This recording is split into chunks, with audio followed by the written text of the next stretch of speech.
دلوں سے غم مٹاتا ہے محمد نام ایسا ہے کہ دلوں سے غم مٹاتا ہے محمد نام ایسا ہے، نگر اجرے بساتا ہے محمد نام ایسا ہے۔ کوئی یعقوب سے پوچھے کہ یوسف مل گئے کیسے، کہ کوئی یعقوب سے پوچھے کہ یوسف مل گئے کیسے، ارے وہ بچھڑوں کو ملاتا ہے محمد نام ایسا ہے۔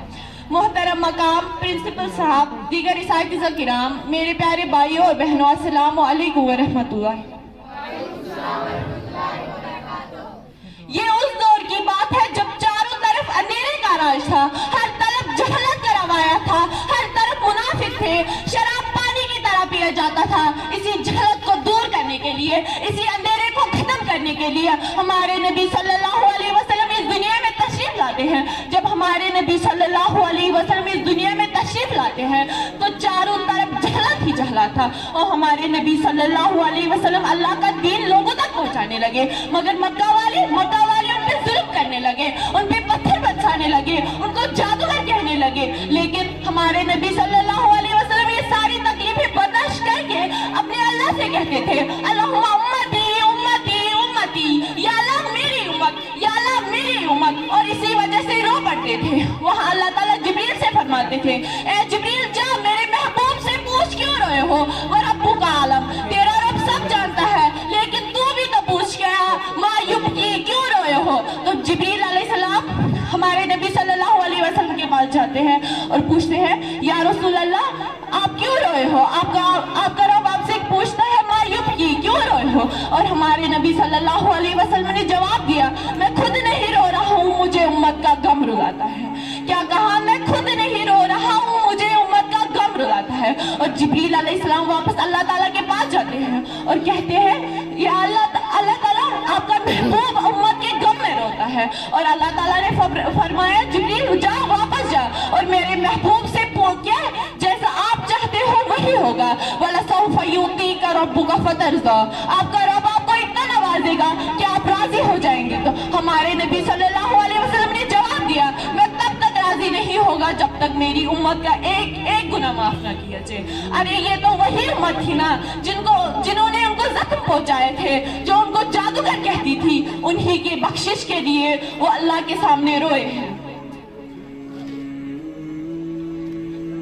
پھر منظر کیا ہوگا؟ رب برالیے کے تاجدار سے پوچھو، پیشے حق ہم تک سناتے جائیں گے، وہ روتے جائیں گے، ہم کو ہنساتے جائیں گے۔ زلف دیکھی ہے کہ نظروں نے گٹا دیکھی ہے، لٹ گیا جس نے محمد کی ادا دیکھی ہے۔ اپنے چہرے کو چھپانا نہ ہے میرے آقا، کہ اپنے چہرے کو چھپانا نہ ہے میرے آقا، بعد مدت کے بیماروں نے بھی شفاعت دیکھی ہے۔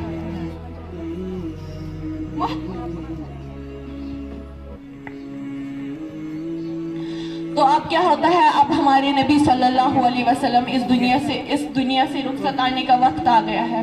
تو ہمارے رسول اپنی ساری امت کو بلاتے ہیں اور ان سے ملاقات کرتے ہیں اور ان کو بھی رخصت فرماتے ہوئے پھر اپنی بیٹی کو بلاتے ہیں، یعنی حضرت فاطمہ رضی اللہ تعالیٰ کو بلاتے ہیں، ان کے کان میں کہتے ہیں، میری بیٹی مجھے میرا اس دنیا سے رخصت ہونے کا وقت آ گیا ہے۔ تو حضرت فاطمہ رضی اللہ تعالیٰ زوروں قطار رونے لگتی ہے اور ہمارے نبی صلی اللہ علیہ وسلم ان سے پھر سے فرماتے ہیں، اے میری بیٹی رو نہ، میں سب سے پہلے تجھ سے ملوں گا۔ پھر اپنے داماد کو بلاتے ہیں، یعنی حضرت علی، ان کا سر اپنے گود میں رکھتے ہیں اور ان کی قبر پر ہاتھ پھیلاتے ہیں، ان کو دعا دیتے ہیں اور ان کو بھی رخصت فرماتے ہیں۔ پھر آپ صلی اللہ علیہ وسلم اپنی آنکھوں کی ٹھنڈک کو بلاتے ہیں، ارے کون؟ حضرت امام حسن اور حضرت امام حسین۔ آپ صلی اللہ علیہ وسلم نے فرمایا، یہ میری جنت کے دو پھول ہیں، یہ میری آنکھوں کی ٹھنڈک ہے۔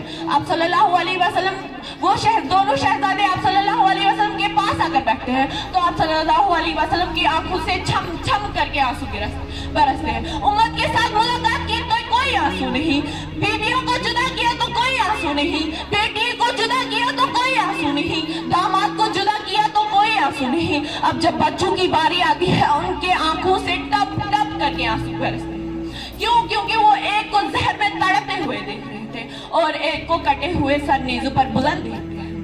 آپ صلی اللہ علیہ وسلم نے دعا نہیں دی، آپ صلی اللہ علیہ وسلم نے ہاتھ نہیں پھیلائے، آپ صلی اللہ علیہ وسلم نے اللہ کی تقدیر کے سپرد کر دیا، آپ صلی اللہ علیہ وسلم نے اللہ کی تقدیر کے سپرد کر دیا۔